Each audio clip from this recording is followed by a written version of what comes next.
नमस्कार, चंडीगढ़ दूरदर्शन देख रहे सभी दर्शकों का स्वागत है। कहते हैं खुद ही को कर बुलंद इतना कि हर तकदीर बनाने से पहले खुदा तुझसे पूछे, बंदे बता तेरी रजा क्या है।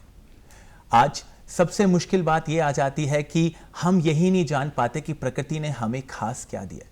लेकिन कुछ खुशनसीब इस तरह के भी होते हैं जो अपने अंदर के हुनर को अपने जीवन के बहुत पहले पड़ाव पर ही पहचान लेते हैं। आज ऐसी एक शख्सियत के साथ राब्ता कायम करेंगे जिन्होंने भारत को ना सिर्फ 19वीं एशियाई रोलर स्केटिंग चैंपियनशिप में प्रतिनिधित्व किया बल्कि रजत पदक जिताने में भी मदद की। तो स्वागत करते हैं आज इस स्टूडियो में अंश शर्मा का, जो भारतीय अंडर 19 रोलर स्केटिंग टीम के गोलकीपर हैं, और उन्हीं के साथ उनके मेंटर और कोच अमोल सूद जी का, जो सीनियर टीम इंडिया मेंबर के ना सिर्फ गोलकीपर हैं बल्कि अंश को भी मदद कर रहे हैं आगे बढ़ने के लिए। सबसे पहले स्वागत आप दोनों का। Thank you so much. अंश, पहला सवाल मेरा आपके लिए, भारत में क्रिकेट को लेके बहुत क्रेज है, अभी भी वर्ल्ड कप चल रहा है, हर कोई क्रिकेट क्रिकेट क्रिकेट क्रिकेट। तो लीग से हटके एक ऐसे खेल को चुनना जिसके बारे में शायद बहुत कम लोगों ने सुना है, रुचि भी कम है लोगों की, तो किस तरह रोलर स्केटिंग की तरफ झुकाव आया, किस तरह इस खेल को चुना? जैसे क्रिकेट का क्रेज है ही है इंडिया में, मैंने भी काफी साल क्रिकेट खेला है बीच में एज अ स्पोर्ट। और मैं 3 साल का था जब हमारे स्कूल में, आई वाज इन नर्सरी, जब हमारे स्कूल में एक वैसे एक्टिविटी थी रोलर स्केटिंग, अच्छी लगी, अट्रैक्ट किया इस गेम ने मेरे को कि हाँ ये भी करनी चाहिए। तो वैसी एक एज ए एक्टिविटी मैंने शुरू की थी रोलर स्केटिंग, और अब मेरे को 9 साल हो चुके हैं रोलर हॉकी खेलते हुए। अरे वाह। अंश, नेशनल से इंटरनेशनल तक का एक सफर की जर्नी होती है, तो ये जर्नी शुरू किस तरह हुई? चलो स्कूल में एक हमने एक्टिविटी की तरह पार्टिसिपेट करना शुरू किया, प्रोफेशनल लेवल पे या किस कंपटीशन में हमने पहली बार हिस्सा लिया जहां पे हमें लगा कि हम इस जगह पे भी अपने आप को बना सकते हैं? आज से 9 साल पहले की बात है, जब मेरे सीनियर्स ने इंटरनेशनल लेवल खेला तो उनका वो ब्लू कोट डाला देखा, तो तब से ही था कि हाँ ये ब्लू कोट डालना है एक बार बस। अमोल जी, ब्लू कोट की एक चाहत खिलाड़ी के अंदर ना अजीब सी चाहत होती है, क्योंकि हर कोई चाहता है कि खेल कोई भी हो लेकिन भारत को प्रतिनिधित्व हम जरूर करें। तो किस तरह से आपको लगता है कि अंश ने इस खेल को अपने अंदर ना सिर्फ चुना बल्कि भारत को एक रजत पदक दिलाने में इतना महत्वपूर्ण योगदान भी दिया? तो क्या खासियत आपको अंश में लगी एज अ हॉकी प्लेयर या आइस हॉकी प्लेयर? किस तरह से आपने लगा? सर, सबसे पहले तो मैं दूरदर्शन और आपका बहुत बहुत धन्यवाद करना चाहता हूँ कि हमें यहाँ पे आपने बुलाया और काफ़ी सम्मानित किया, और ताकि हम अपने दिल की बात अपने स्पोर्ट्स के बारे में सब पूरे इंडिया के सामने रख पाएँ। तो ये बहुत बड़ी अपॉर्चुनिटी आपने दी, इसके लिए बहुत बहुत धन्यवाद जी। अब अगर मैं बात करूँ अंश की, तो अंश को मैं जब अंश आई थिंक 6 या 7 साल के थे तब से मैं इनको जानता हूँ। एंड आप लगा लीजिए मेरे साथ जो अंश का सफ़र है, एक हाथ पकड़ के सीखने वाला, एक उंगली पकड़ के चलाने वाला सफ़र है। तो मैंने अंश को उन दिनों में अंश को देखा है, इसके साथ खेले हैं हम, या इसके साथ स्केटिंग करवाई है, हमने भी गाइड किया है। लगभग 15 साल का एज डिफरेंस है, तो हम लोगों ने इसको काफ़ी गाइड किया है, इनिशियल स्टेज में देखा है शुरू से। तो ये एक वो बच्चा है जो हमारे सामने बड़ा हुआ है। एंड उससे भी बड़ी बात, मैं खुद भी गोलकीपर रहा हूँ चंडीगढ़ टीम के लिए और फिर इंडिया टीम के लिए भी। वर्ल्ड चैंपियनशिप, एशियन चैंपियनशिप मैंने खुद भी रिप्रेजेंट किया है। तो अब अंश भी गोलकीपर है, तो मैंने हमेशा एक स्टूडेंट को आगे बढ़ते हुए देखा है जिसमें इतनी ज़्यादा मोटिवेशन, एक इंस्पिरेशन, हर चीज़ को बहुत पॉजिटिवली लेना। सबसे पहले जब मैं खेलता था तो मुझे जिस हिसाब से अंश मुझसे सवाल करता था कि सर ये कैसे, या भैया ये कैसे होगा, तो इसकी क्वेश्चनिंग और इसके सवाल जवाब और इसका वो जिसे कहते हैं कि बहुत ज़्यादा फायर होना, कि मतलब एक्साइटमेंट रहना हर टाइम पे, सीखने की नई चीज़ें, नई चाह, बिल्कुल। तो वो मुझे लगता है वो अंश में बहुत ज़्यादा रही है।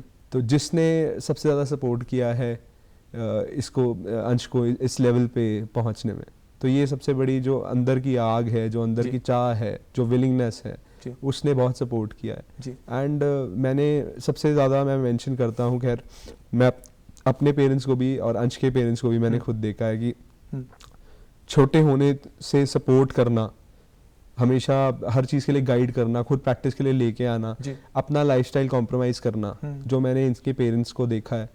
और वो सबसे बड़ा मुझे लगता है रोल है लाइफ में कि Important हो जाता है। बिल्कुल कि जो गाइडेंस इनके पेरेंट्स ने इनको दिया है, जी जो संस्कार इनके पेरेंट्स ने इनको दिए कि अपने गुरु को सुनना है, वो चीज़ माननी है, जी। वो मुझे लगता है सबसे बड़ी एक चीज़ है जो इनकी सफलता में बहुत ज़्यादा कंट्रीब्यूशन मुझे लगता है कि है। तो जैसा गुरु वैसा चेला, दोनों गोलकीपर हैं, दोनों इंडिया को रिप्रेजेंट कर रहे हैं। तो अमोल, आपका सफर किस तरह से शुरू हुआ इस खेल के? मतलब अगर आप 15 साल का डिफरेंस, तो आज से अगर मैं 15 साल पहले थोड़ा पीछे चला जाऊं, तब तो इस खेल को लेके मुझे लगता है कि और भी कम जानकारी थी हम लोगों को।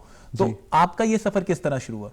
सर मैं वैसे 15 साल का मेरा और अंश का डिफरेंस है, मुझे लगभग 22 से 24 साल हो चुके हैं रोलर स्केटिंग खुद करते हुए और सीखते हुए। खैर अभी भी सीख रहे हैं हम लोग जी, और प्रोफेशनली भी अगर मैं बात करूं तो 17 साल प्रोफेशनली हो गए मुझे खेलते हुए। तो मुझे लगता है उस टाइम पे भी हमारे पास इंफ्रास्ट्रक्चर, चंडीगढ़ एक यूटी होने के नाते हमारे पास इंफ्रास्ट्रक्चर हमेशा से अच्छा रहा है, सिमिलर इंफ्रास्ट्रक्चर रहा है, एंड गवर्नमेंट ने उसको हमेशा अपग्रेडेड भी किया है टाइम टू टाइम। तो इंफ्रास्ट्रक्चर हमारे लिए बहुत बड़ी वो नहीं रही, पर जो इंस्पिरेशन है मेरी रोलर स्केटिंग शुरू करने की, वो बहुत ही, जिसे कहते हैं मतलब हर फैमिली का एक किस्सा होता है कि 2 भाई हैं घर में, तो मेरे छोटे भाई ने सबसे पहले स्केटिंग शुरू करी। तो मैंने उनको देखा कि वो स्केटिंग करते, तो मैं उनको ले जाया करता था प्रैक्टिस पे। तो वो मेरे से 3 साल छोटे हैं, खैर वेरी नेचुरली टैलेंटेड, उनका नाम है अमन सूद। तो उनको हमेशा मैंने देखना वहाँ पे प्रैक्टिस करना, तो नेचुरली टैलेंटेड थे, तो अच्छा अचीव किया उन्होंने स्टार्टिंग में ही। तो जब मैं वहाँ जाया करता था, वहाँ पे जो बच्चे थे जो अमन के बड़े थे या मतलब मेरे ब्रदर से बड़े थे या उनके बराबर के थे, उनके फ्रेंड्स थे, तो वो मुझे बोलते थे हमेशा कि ये अमन सूद के भाई आ गए। तो मुझे बड़ा लगता था कि मुझे अपनी कभी ना कभी मेरी भी आइडेंटिटी होनी चाहिए, मेरी भी एक ऐसी स्पोर्ट होनी चाहिए। तो अब ले जाया भी करता था, तो कई बार पेरेंट्स भी जाते थे साथ, तो मैंने सोचा कि क्यों नहीं, मतलब जस्ट एज अ हॉबी चलो शुरू तो करते हैं, बिकॉज शुरू करना ज़रूरी है। तो शुरू किया। वहाँ से मेरे कोच श्री सरबजीत सिंह, मेरे father Shri Pankaj Sood and मेरे मदर, खैर मेरे मदर ने मुझे शुरू करवाया था, श्रीमती रीना सूद। तो उन्होंने जब शुरू करवाया, धीरे धीरे 2 महीने 3 महीने, तो खैर मेरे ब्रदर को देख के वो फायर मुझ में बनती गई कि मैं भी और एफर्ट डालूं और प्रोफेशनली अपने आप को, मतलब एटलीस्ट प्रोफेशनली नहीं, उस टाइम तो ये होता है कि चलो मैं मेडल लेना चाहता हूँ, मैं ब्रॉन्ज मेडल लेना चाहता हूँ स्कूल लेवल पे या किसी भी कंपटीशन में, इनविटेशनल में मैं मेडल लेना चाहता हूँ। तो ऐसी एक मतलब जागरूकता हमेशा से थी कि मैं भी अपनी एक आइडेंटिटी बनाऊं, मैं भी कुछ जीतूं, मैं भी कुछ अचीव करूं। तो वो एक छोटे लेवल से शुरू होता गया, मेहनत करी उस चीज़ के लिए। खैर मेरी एज ज़्यादा थी उस टाइम, मतलब ब्रदर से बड़ा था, तो मुझे उतनी वो सीढ़ियाँ चढ़ना मुश्किल भी था मेरे लिए, थोड़ा जल्दी चलना था। बिल्कुल। और साथ में एकेडमिक्स भी, पढ़ाई का भी मतलब बैलेंस बनाना, एकदम से ट्रांजिशन होना कि आप मतलब 7th 8th की क्लास में आपने एक स्पोर्ट चुन लिया है, अब आप उसमें बहुत एफर्ट डाल रहे हैं, तो वो भी एक थोड़ा मुश्किल दौर, चैलेंज था मेरे लिए, मुश्किल दौर रहा है। तो बस वहीं से सफर शुरू हुआ। बिल्कुल वहीं से सफर शुरू हुआ, छोटे भाई को देखते, वो सबसे बड़ी इंस्पिरेशन। तो पहली बार इंटरनेशनल लेवल पे खुद को रिप्रेजेंट कब किया? सर मैंने पहली बार अंडर 19 अंश की तरह खेला था, एंड अंडर 19 वर्ल्ड चैंपियनशिप, ठीक है, जो इटली में हुई थी, बुसानो डेल ग्रापा में, और वहाँ मुझे लगता है ये बात होगी कुछ 2003 की जी। तो मैंने तब इंडिया को रिप्रेजेंट किया था, आज से 20 साल पहले जी। और अच्छा हम लोग वहाँ पे भी हमारी अच्छी स्टैंडिंग रही थी, हमने ऑस्ट्रेलिया को बीट किया था जी।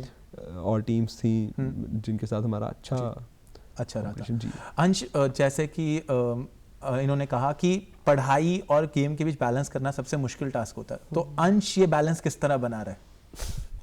वही सुबह शाम प्रैक्टिसेस होती है, दोपहर का टाइम पढ़ लो।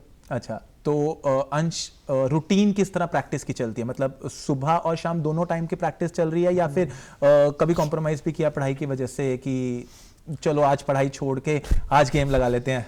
पढ़ाई में काफी कॉम्प्रोमाइज किया, गेम के करके गेम में कभी नहीं किया compromise. That is the spirit. ये सबसे इंपॉर्टेंट बात है, क्योंकि कभी कभी हमें कुछ चीजें चुननी पड़ती है। मुझे लगता है कि अगर कुछ दिल से करने की चीजें हैं, अगर उन्हें थोड़ा दिल से करे तो जिंदगी में रास्ता थोड़ा सा आसानी से बन जाता है। अच्छा अंश, मैंने बात करी, डाइट एक बहुत इंपॉर्टेंट पार्ट है किसी भी तरह से, किसी भी खिलाड़ी के लिए, क्योंकि अगर आप अपनी बॉडी को रिकवर नहीं करें अच्छी डाइट देके, तो खेल में मुझे लगता है कि करना थोड़ा सा मुश्किल होता है। क्या डाइट फॉलो करते हैं, किस तरह की डाइट फॉलो करते हैं? डाइट तो ये है, मेरे मॉम मेरे को बहुत सपोर्ट करते हैं डाइट में, हमेशा कुछ ना कुछ घर पे हेल्दी बना के देते हैं, बाकी मेरी जो फेवरेट चीज़ है वो भी घर की ही है, लाइक देसी घी खाना, मक्खन खाना घर का निकला हुआ। ये है कि बाहर का मैं कुछ नहीं ज़्यादा खाता, सिर्फ घर का अपना देसी खाना खाओ। मतलब हेल्दी डाइट ज़्यादा फोकस्ड है कि जितना हम लोग तले हुए और बाहर के खाने से बच के रहेंगे उतनी उम्मीद है कि खेल में थोड़ा सा और अच्छा कर पाएंगे। तो फैमिली के सपोर्ट की बात करिए, मॉम का ज़्यादा सपोर्ट या डैड का ज़्यादा सपोर्ट? मेरे को दोनों का ही बराबर सपोर्ट है और दोनों का ही बहुत ज़्यादा सपोर्ट है। बहुत ज़्यादा सपोर्ट है। फादर ने भी हर जगह सपोर्ट किया है कि हाँ you have my back, do whatever you want. मम्मा का भी सपोर्ट है बहुत ज़्यादा। सुसाब, मुझे एक बात बताओ कि परिवार की तरफ से तो सपोर्ट रहता ही रहता है, गेम में जब हम खिलाड़ी को मैदान में लेके आते हैं तो कई तरह के चैलेंजेस आते हैं, जैसे कि पढ़ाई को भी पेपर्स आने वाले हैं या फिर बाकी सब चीज़ें, स्कूल की तरफ से कहीं ना कहीं कोई चैलेंज आ जाता होगा कि पेपर देने ज़रूरी है वगैरह। तो इन चैलेंजेस को किस तरह से as a mentor, as a coach आप बैलेंस करते हो? सर चलो मेरे हर्डल्स हैं, मेरी तो खैर प्रोफेशनल लाइफ, चाहे वो जॉब हो गई, चाहे लेटली जॉब को छोड़ के फिर अपना काम कुछ शुरू करना ताकि स्पोर्ट्स को बैलेंस कर पाए, तो मेरा स्ट्रगल तो ये रहा है। बट हाँ, अर्ली टाइम्स में जब पढ़ाई की बात कर रहे हैं तो पढ़ाई में बहुत ज़्यादा स्ट्रगल, एग्ज़ाम्स को लेके हमारा जो क्लैश रहा है, एग्ज़ाम्स के टाइम पे कॉम्पिटिशन्स होना, नेशनल्स होना, अच्छा फिर कैंप्स भी होना, तो 20-20 दिन बाहर रहना। जब एशियन चैम्पियनशिप में मुझे याद है हम 1.5 महीना Kolkata sports authority of India stadium में रहे थे, तो वहाँ पर काफ़ी बड़े प्लेयर्स जैसे अंजू बॉबी जॉर्ज हैं, तो उन प्लेयर्स के साथ हमारी मतलब उसी सेम ग्राउंड में हम लोग ट्रेन किया करते थे। तो मतलब 20 दिन 25 दिन अगर आप अपनी सिटी में नहीं है, अपने स्कूल में नहीं जा रहे, अपने कॉलेज में नहीं जा रहे, ऑब्वियसली आप स्टडी पॉइंट ऑफ व्यू में बहुत ज़्यादा सफ़र करते हैं। कई जगह हार्डशिप्स भी थे, कई जगह मतलब स्कूल्स ने बहुत सपोर्ट भी किया जहाँ पे कर पाते थे। ऑब्वियसली फिर हमने जो टीचर्स हैं उन्होंने गाइड किया कौन से सब्जेक्ट्स हमें लेने चाहिए, कौन से सब्जेक्ट्स में हम मास्टरी करें। तो वो बैलेंस मैं हमेशा मानता हूँ कि हमारे गुरु ने जो हमारे पेरेंट्स ने जो हमें हेल्प करी है वो तो ऑब्वियसली मान्यता रखती है कि हमें सही सब्जेक्ट्स चूज़ करवाना, फिर उसमें हमें गाइड करना कि कब और कितना टाइम आपको देना चाहिए, वो हमेशा गाइडेंस हमें रही है। और एग्ज़ाम्स की बात करें तो स्कूल्स ने ऐसे सपोर्ट किया है कि अगर हमने बाहर टूर्नामेंट के लिए जाना है तो स्कूल्स में हमारे जैसे एग्ज़ाम्स बाद में ले लेने, बट वो हमारे लिए भी मुश्किल रहता था बिकॉज वो एक ग्रुप में एग्जाम्स होना और एक अकेले एग्जाम्स होना एक बहुत बड़ी फ़र्क रहता है हमेशा। हमारे लिए एक स्पेशल क्वेश्चन पेपर तैयार होना, तो फिर हमें पढ़ाई में भी उतना ही एफर्ट्स लगाने पड़े हैं because ultimately as a sportsman हमें हमारे कोचेस, हमारे जो भी मेंटर होते हैं वो यही सिखाते हैं कि आपको बैलेंस करना है लाइफ में। अगर आप एक भी चीज़ में बैलेंस नहीं बना पा रहे तो मतलब you are not a true sportsman. जी, मतलब ऑप्शन नहीं है, चॉइस नहीं है, आपको करना ही पड़ेगा चाहे कुछ भी हो जाए, और ये ज़रूरी भी है।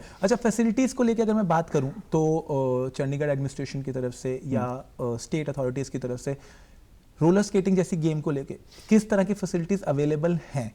जी सर, सबसे पहले फैसिलिटीज़ की बात मैं करूं तो इंफ्रास्ट्रक्चर हमारे चंडीगढ़, एक मैंने पहले भी मेंशन किया कि चंडीगढ़ एक यूटी होने के नाते बहुत ज़्यादा सपोर्ट किया है हमें हमारी जो गवर्नमेंट रही है इन टर्म्स ऑफ इंफ्रास्ट्रक्चर। एक मुझे लगता है हम ही पूरे इंडिया में एक ऐसी सिटी है जहाँ पर एक इंडोर और एक हेरिटेज स्केटिंग रिंक अभी भी स्थापित है सेक्टर 10 में।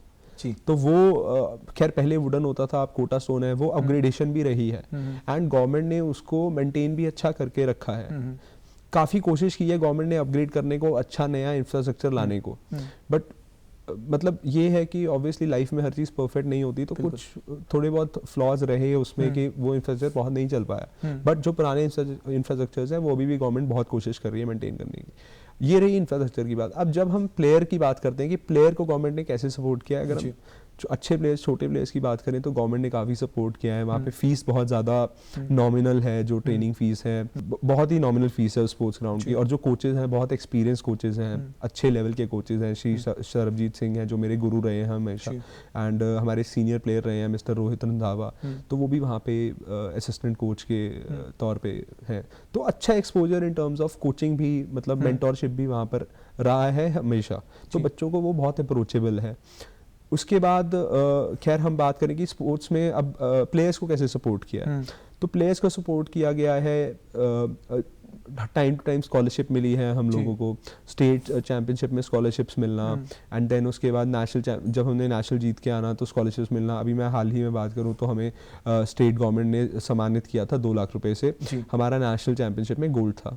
जी, तो हम चंडीगढ़ फर्स्ट थी उसमें सीनियर मेंस में, तो हमें, मुझे और अंश जूनियर में थे तो वो भी आए, वो उनका सिल्वर मेडल था, तो हम दोनों को प्रोपोर्शनेटली वो स्कॉलरशिप गवर्नमेंट ने पर प्लेयर दी थी, तो मुझे 2 लाख रुपीज़ एंड अंश को भी नॉमिनल गुड अच्छी स्कॉलरशिप से सम्मानित किया था। तो ये अच्छे एक मुझे लगता है सेंस ऑफ अचीवमेंट मिलती है इससे जब गवर्नमेंट इन दौर में सपोर्ट करती है, एक बैक मिल रही है कहीं ना कहीं खिलाड़ियों को इस गेम को लेके आगे चलने के लिए। अच्छा अंश, एक सवाल मेरा आपसे कि अब हम नेशनल और इंटरनेशनल दोनों खेल रहे हैं, तो क्या फ़र्क लगा जो हमारे नेशनल रोलर स्केटिंग चैंपियनशिप है या पे जो यहाँ पे फैसिलिटीज़ हैं और जो इंटरनेशनल लेवल पे फैसिलिटीज़ हैं, उन दोनों के बीच का भी क्या फ़र्क लग रहा है कि कहाँ पे अभी हम थोड़ा सा पीछे हैं या फिर कहाँ पे हम थोड़ा सा आगे महसूस हुए?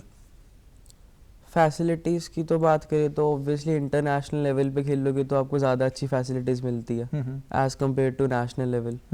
बट स्टिल नेशनल लेवल में भी गवर्नमेंट हमें बहुत सपोर्ट करती है हर जगह से। हमें वहाँ पे खाना मील्स प्रोवाइड होती है हम जब नेशनल्स खेलने जाते हैं, क्योंकि हमारी नेशनल कभी विशाखापट्टनम हो रही है, कभी बेंगलोर हो रही है, कभी कहीं हो रही है, तो वहाँ पे हमें मील्स प्रोवाइड करनी, free of cost meals provide करनी, हमें स्टेज प्रोवाइड करवा के देने, तो सपोर्ट तो रहती है हमेशा। बस पीछे ये फील होता है कि वहाँ पे हमें होटल्स मिलते हैं रहने को, अपना कुक हम वैसे साथ लेके जाते हैं इंडिया का, तो हमें खाने पीने की कोई दिक्कत नहीं आती वहाँ पे। तो मतलब एक तरह से हम रास्ते में हैं, लेकिन अच्छे रास्ते पे सही दिशा में जा रहे हैं, जहाँ पे हमें लग रहा है कि हम खिलाड़ियों को कहीं ना कहीं प्रोत्साहित कर पा रहे हैं इस खेल के साथ जुड़ने के लिए।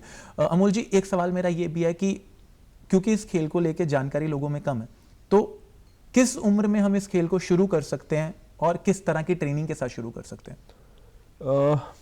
सर मुझे लगता है कि अगर मैं रोलर स्केटिंग की बात करूं तो मुझे लगता है कि जिस तरीके से एक अर्बन सिटी में बच्चा कभी साइकिलिंग शुरू करता है जी, या हर बच्चे को चाह रहता है कि हम साइकिलिंग शुरू करें, वैसे जो मेरा एक्सपीरियंस है मुझे लगता है हर बच्चा एक बार अपनी ज़िंदगी में स्केट ज़रूर पहनता है। क्योंकि आज भी जैसे मेरी बहुत मतलब सीनियर जो भी लोग हैं या 40-45 साल के लोगों से बात होती है तो हमेशा उनका जिक्र रहता है कि यार मैंने भी 30 साल पहले स्केट्स कभी की थी। तो मेरे एक्सपीरियंस में बच्चे ने हमेशा स्केट्स डाले हैं, बस हमें ज़रूरत है उस चीज़ को अवेयरनेस क्रिएट करने की कि ये भी एक स्पोर्ट है जी। जिस तरीके से क्रिकेट को बहुत ज़्यादा टेलीकास्ट किया जाता है तो वो कवरेज की उस स्पोर्ट को कि उस चीज़ को एक कवरेज मिले एंड प्लेयर्स को और पेरेंट्स को इन्फॉर्म किया जाए कि आपको इतने एडवांटेजेस जो है गवर्नमेंट दे रही है इस स्पोर्ट्स को लेकर, आपके बच्चे को एडमिशन्स में भी सपोर्ट किया जा रहा है अच्छे कॉलेजेस में। तो वो जो फैसिलिटीज़ हैं उन चीज़ को अगर हम अवेयर कर पाएंगे तो उससे मुझे लगता है पेरेंट्स काफ़ी मोटिवेट होंगे इस स्पोर्ट को प्रोफेशनली ऑप्ट करने में जी। और ग्रास लेवल्स पे छोटे छोटे इंस्टीट्यूट्स जो खोलना, अच्छी कोचिंग को अगर अच्छी कोचिंग से रूबरू हो पा रहे हैं बच्चे, जो पेरेंट्स को अगर बिल्कुल अपनी सोसाइटीज़ के आसपास ग्राउंड मिल रहा है जहाँ पे ट्रेनिंग के लिए अच्छे कोचेस इस्टेब्लिश्ड हैं या गवर्नमेंट ने कोई सेंटर ऐसे बनाए हुए हैं, तो मुझे लगता है उससे बहुत ज़्यादा एक बूम मिल सकता है गेम को इवॉल्व होने के लिए जी। आपने बोला कि ट्रेनिंग के लिए सबसे इंपॉर्टेंट चीज़ है कि ग्राउंड्स अवेलेबल होना, लेकिन ट्रेनिंग के लिए मुझे लगता है कि किट होना भी बहुत ज़्यादा इंपॉर्टेंट पार्ट हो जाता है। तो रोलर स्केटिंग के लिए किट्स कितनी इजी टू अवेल है, कितनी इजी टू बाय है, क्योंकि ये एक किसी भी गेम का मुझे लगता है सबसे इंपॉर्टेंट हिस्सा रहता है कि आप उस गेम को तभी अपना पाते हैं अगर आपके उस गेम की इक्विपमेंट्स आपके पास हैं। तो किट्स को लेके इस गेम का क्या रूल है? सर मैं सच बताऊं तो बेसिक लेवल पे कभी भी आपको मतलब बहुत ज़्यादा जैसे हमारे कोचेस बोलते हैं कि आपको किट इतना ज़्यादा नहीं देखना है, जो मेजरली आपको देखना है कि आपकी बॉडी में जोर होना चाहिए, वो जोर बनाना है हमें। बट हाँ, एक टेक्निकल गेम होने के नाते आज की डेट में बहुत ज़्यादा कंपेटिटिवनेस होने के नाते हर लेवल पे, चाहे वो इंटर स्कूल हो, चाहे वो स्टेट हो, चाहे डिस्ट्रिक्ट हो, तो हाँ किट बहुत ज़्यादा महत्वपूर्ण है। एक टेक्निकल एक अच्छी किट होना बहुत ज़्यादा लोगों को पता नहीं है। तो जो रोलर स्केटिंग का इक्विपमेंट है वो भी किसी अदर गेम, चाहे वो शूटिंग है, चाहे वो साइकिलिंग है, उसकी तरह बहुत ज़्यादा महंगे इक्विपमेंट्स हैं जो मेजरली यूरोप से ही इंपोर्ट होते हैं। अगर मैं प्रोफेशनल रोलर स्केटिंग इक्विपमेंट की बात करूं तो वो बहुत ज़्यादा यूरोप से ही इंपोर्ट होते हैं। एंड ग्रास लेवल्स पे तो खैर हमारी एज में हम लोग इतने इक्विपमेंट नहीं कर पाते थे एंड हमेशा वही रहता था कि इन इक्विपमेंट को पाने के लिए हमें मतलब मेहनत करनी है और मतलब ऑब्वियसली फाइनेंशियली भी किसी तरीके से अपने आप को ऐसा इवॉल्व करना है कि हम ये इक्विपमेंट ले सके, तभी हमारी जो परफॉर्मेंस है वो इम्प्रूव होगी। तो वही है कि अब यूरोप से जो इम्पोर्ट कॉस्टली है, बिल्कुल थोड़े नहीं काफ़ी कॉस्टली है। अगर मैं स्केट्स की बात करूँ तो स्केट्स ही 60-70 हज़ार रुपये से सिर्फ स्केट्स तो शुरू होते हैं, पैड्स वगैरह अलग हैं। तो उसमें गवर्नमेंट जो है हमें ज़रूर हेल्प कर सकती है कि वो जो इम्पोर्ट में जो इनकम टैक्स जो ड्यूटी है जो कि आज की डेट में 40 to 50% है, तो उसे कम किया गवर्नमेंट जा सकता जी, है। तो उसमें स्पोर्ट्स को अगर आप बढ़ावा देना चाहते हैं तो उसमें ज़रूर गवर्नमेंट को हेल्प करनी चाहिए कि जी। वो इजी टू अवेल इक्विपमेंट होना चाहिए। इतनी ज़्यादा कस्टम ड्यूटी के साथ तो इक्विपमेंट की कॉस्ट लगभग डबल ही रह जाती है, जी। तो वहाँ पे गवर्नमेंट हमें हेल्प कर सकती है और हम इक्विपमेंट इजीली अवेल कर पाएंगे। उससे जो अच्छे बच्चे हैं, जो नए बच्चे हैं, उनको अच्छा इक्विपमेंट मिल पाएगा और वो ग्रास रूट लेवल पे ही ग्रो कर पाएंगे। जी, मुझे लगता है कि शायद इस तरह की अगर एक हम कड़ी शुरू कर लें तो ओलंपिक्स के लिए या थोड़ी सी और बेहतरी चीज़ों के लिए हम और बढ़िया मेडल्स लेके आ सकते हैं। आपने बात करी थी कि इक्विपमेंट तो ज़रूरी है ही है, लेकिन डाइट एक बहुत इंपॉर्टेंट पार्ट हो जाता है। जी। तो being a roller skate player, आपको क्या लगता है कि किस तरह की डाइट है वो ज़रूरी है जी। एक खिलाड़ी को अपनी लाइफ में ऐड ऑन करने की जैसे इन्होंने पहले बताया कि बाहर का खाना तो बिल्कुल टाटा बाय बाय अलविदा होना जी, चाहिए, लेकिन बिल्कुल। उसके अलावा क्या और चीज़ें हैं जो हम अपनी डेली रूटीन में ऐड करें तो एक खिलाड़ी बेहतर रोलर स्केटर बन सकता है? कहा जाता है कि आपकी young age means teen age, या फिर आप जो आपका बचपन है, जो 15 साल तक की एज है, जी। उसमें आपको बहुत ज़्यादा इतना फ़र्क नहीं लगता क्योंकि बॉडी में नेचुरली बहुत ज़्यादा एनर्जी रहती है। जी। बट जैसे जैसे आप ग्रो करते हैं, आप रियलाइज़ करते हैं कि डाइट एक बहुत बड़ा फैक्टर है। वो सिर्फ अच्छी डाइट लेना ही सिर्फ ज़रूरी नहीं है। कब आपको खाना है, आपको कितना खाना है, आपको कितना बैलेंस बना के रखना है पूरे न्यूट्रिशन में, विटामिन्स कितने लेने हैं, कैल्शियम कितना लेना है, वो बहुत ज़्यादा एक मुझे लगता है रोल प्ले करती है आपकी। तो जैसे जैसे आप ग्रो करते हैं, आपकी एज ग्रो करती है, आपको बोन डेंसिटी, आपको मसल मास मेंटेन करके ताकि आपकी मूवमेंट भी सफ़र ना करे, तो वो काफ़ी चीज़ें हैं जिनका हमें ध्यान रखना पड़ता है और एक बहुत ही बैलेंस डाइट और एक प्रोफेशनल डाइट हमें लेनी पड़ती है। बहुत ज़्यादा सप्लीमेंटेशन की तरफ तो नहीं जाते अनटिल अनलेस एक्सटेंसिव ट्रेनिंग नहीं है, कि ट्रेनिंग इतनी ज़्यादा नहीं है कि आपका नॉर्मल फूड बैलेंस नहीं कर पा रहा। बट जब तक आप कोशिश यही रहती है कि आप नॉर्मल फूड से ही बेस्ट न्यूट्रिशन अवेल कर पाएँ, जितना आपको घर का खाना मिल पा रहा है वो ज़्यादा बेनिफिशियल है, तो उतना ही फोकस रहता है। बाकी हाँ, प्रोफेशनल जो है, प्रोफेशनली आपको वो चीज़ रिकमेंडेड एक डाइट चार्ट, डाइट प्लान वो हमेशा अवेल करना रखता है आपकी स्टेज के हिसाब से, और वो ये नहीं है कि वो कंसिस्टेंट रहता है, वो आपको टाइम टू टाइम चेंज बदलता रहता है। जैसे जैसे आपकी इंक्रीज होती है वर्कआउट वगैरह, आपको उस हिसाब से बदलते रहना। जैसे जैसे सीजन, कभी कॉम्पिटिशंस हैं, कभी नहीं है, pre season, pro season, during the season, off season, on season, तो एज पर द सीजन आपको अपनी डाइट का पूरा ख्याल रखना पड़ता है। अंश, 5 सवाल है मेरे, रैपिड फायर राउंड मैं करता हूँ कि फटाफट बताना है, जो पहला जवाब दिमाग में है उसका जवाब है। Favourite food? फेवरेट फूड तो घर का खाना, नॉर्मल खाने में भी दाल चावल? ओके। Favourite teacher? टीचर तो फिजिकल एजुकेशन के टीचर थे मेरे, बुप्पी सर। अच्छा। Favourite subject? Physical education. Favourite TV series? TV series में टीवी देखता ही नहीं। अच्छा, मॉम और डैड में से ज्यादा फेवरेट कौन है? मेरे दोनों ही फेवरेट, लेकिन कोई एक ज्यादा थोड़ा सा पास होता है? मॉम। ठीक है, पापा सुन रहे होंगे तो पापा कहेंगे तो आजा बेटा, फीस मुझसे दिलवा रहा है, और मम्मी फेवरेट है। ओके। एक सवाल, किस तरह हम बाकी लोगों को भी मोटिवेट करते हैं? मतलब जैसे मुझे आप कह रहे हो कि आप इंडिया भी खेल रहे हो, लोगों को मोटिवेट भी कर रहे हो, तो किस तरह से हम और खिलाड़ियों को अपने साथ जुड़ने के लिए उत्साहित कर सकते हैं, या कोई और तरीका भी है, कोई क्लब हो सकता है, या किस तरह से हम अपने साथ जोड़ रहे हैं? सर, जब मैं अपने स्कूल टाइम में और जब मैं अपने कॉलेज टाइम में था, फर्स्ट ईयर में, तो एक बहुत ही मेरा हमेशा से रहा है कि roller skating as a sport grow करनी चाहिए जी। तो हमें हमेशा सिखाया जाता है हमारे कोचेस से, हमारे बड़ों से, कि हमेशा गिव बैक ज़रूर करें अपनी गेम को। तो बहुत ही अर्ली एज में मैंने स्टार्ट कर दिया था, मैंने एक क्लब स्टार्ट किया था जहाँ पे हम बच्चों को ट्रेनिंग देते थे और अवेयर करते थे रोलर स्केटिंग के बारे में। तो आज की डेट में हमारे साथ जो है 100 से मतलब 100 to 250 स्टूडेंट्स हमारे साथ जुड़े हुए हैं, जहाँ पे वो लोग प्रोफेशनल स्केटिंग से और बिगिनर स्केटिंग से रूबरू होते हैं।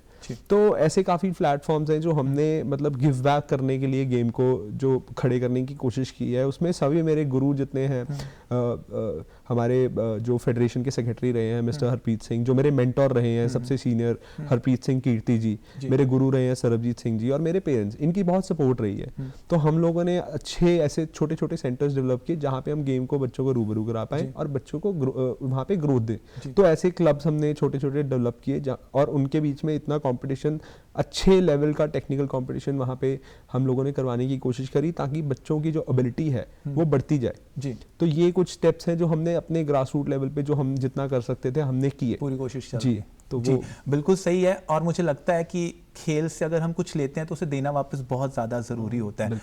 तो हमारे बड़े बुजुर्ग कहते थे कि पढ़ोगे लिखोगे बनोगे नवाब, खेलोगे कूदोगे बनोगे गवार।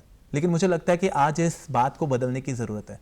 पढ़ोगे लिखोगे बनोगे नवाब, लेकिन खेलोगे कूदोगे तो भी बनोगे नवाब, क्योंकि दिल से की हुई चीज़ें कभी भी आपकी कड़ी परीक्षा या आपके हार्डवर्क को पीछे नहीं हटने देती। और ऐसे ही कुछ जो हमारे सामने एग्जाम्पल सेट करते हैं वो अंश और अमोल जी जैसे खिलाड़ी, जो हमें यह महसूस कराते हैं कि दिल से की हुई चीज़ें हमेशा एक बढ़िया नतीजा लेके आती हैं। स्टूडियो में साथ जुड़ने के लिए धन्यवाद। Thank you.